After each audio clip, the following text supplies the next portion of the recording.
चलिए अब सीधे रुख करेंगे इंदौर से केंद्रीय मंत्री पीयूष गोयल की प्रेस वार्ता का। हम सब चुनाव लड़ रहे हैं और हमारे नेता अलग अलग जिम्मेदारियां संभालते हैं, अलग अलग समय पे संभालते हैं। आपने देखा कि हमारे कई केंद्रीय मंत्री भी चुनाव लड़ रहे हैं। तो हम सब जब भारतीय जनता पार्टी ज्वाइन करते हैं, जैसे माननीय अटल बिहारी वाजपेयी जी ने कहा था, हम सब कार्यकर्ता है, पार्टी सर्वोपरि, देश उसके भी ऊपर है। दिग्विजय सिंह का कहना है कि मध्य प्रदेश की जो बीजेपी है उस पर अमित शाह या मोदी जी को विश्वास नहीं है और यही वजह है कि उन्होंने अपनी बागडोर अपने हाथ में ले रखी है और मोदी जी मध्य प्रदेश में ऐसे घूम रहे हैं जैसे वो खुद मुख्यमंत्री के दावेदार हो। ऐसा है कि जब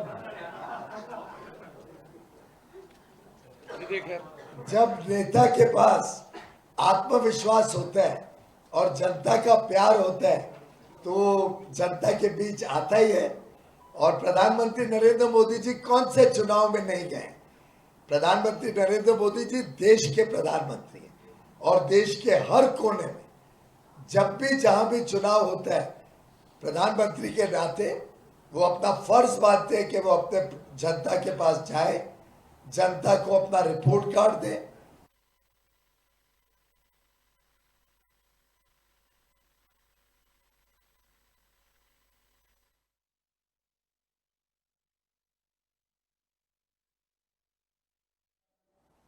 शिवराज जी और मैं, हम दोनों गए थे। बड़ी विशाल जनसभा थी। हमारी लाडली बहनें बड़े पैमाने पे वहां पे आई थी,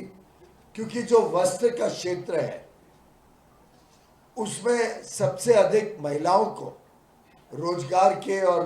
विकास का मौका मिलता है। और मुझे आपको बताते हुए खुशी होती है, हमने जो production linked incentive scheme technical textiles, geo textiles के लिए निकाली है, उसमें सबसे ज्यादा निवेश के जो प्रस्ताव आए और जिनकी मंजूरी हुई वो मध्य प्रदेश में थे। उससे ये जाहिर होता है कि यहाँ के लोगों का कौशल, यहाँ की कानून व्यवस्था जो बहुत ही जिसका प्रशंसक है, जिसमें एक प्रकार से मध्य प्रदेश में अमन शांति चैन का वातावरण उद्योग को मिलता है। यहाँ के लोग बहुत मेहनती होते हैं और यहाँ की जो औद्योगिक नीतियाँ हैं, जिसमें विशेषकर अलग अलग क्षेत्र को, चाहे वो खिलौने बनाने का क्षेत्र हो, वस्त्र का क्षेत्र हो, फर्नीचर का क्षेत्र हो, एक एक क्षेत्र सा जिस प्रकार से नीतियों द्वारा यहाँ प्रोत्साहन दिया गया, जिस प्रकार से आईटी सेक्टर को इंदौर में बड़े पैमाने पर लाया गया, जिसमें टीसीएस जैसी बड़ी बड़ी कंपनियां यहाँ पे बड़ा कैंपस के साथ कई लोगों को, हमारे युवा युवतियों को, इंजीनियर्स को रोजगार के और काम के अवसर देते हैं। जिस प्रकार से यहाँ पे पर्यटन बढ़ा है, हमारी वाइल्ड लाइफ सेंचुरीज हो, महाकाल लोक का कॉरिडोर हो, राजा राम लोक हो, रविदास जी के, संत रविदास जी के मंदिर का कार्य हो, आदि शंकराचार्य जी की जो प्रतिमा एकात्मा डैम पर, और एक प्रकार से पर्यटन के माध्यम से भी जो बड़े रूप में यहाँ के लोगों को अवसर मिले, उसके लिए भी मैं समझता हूँ जनता में खुशी है और मध्य प्रदेश के आगे के भी विकास की नींव उसमें देखने को मिलती है। माननीय प्रधानमंत्री जी के मन में मध्य प्रदेश है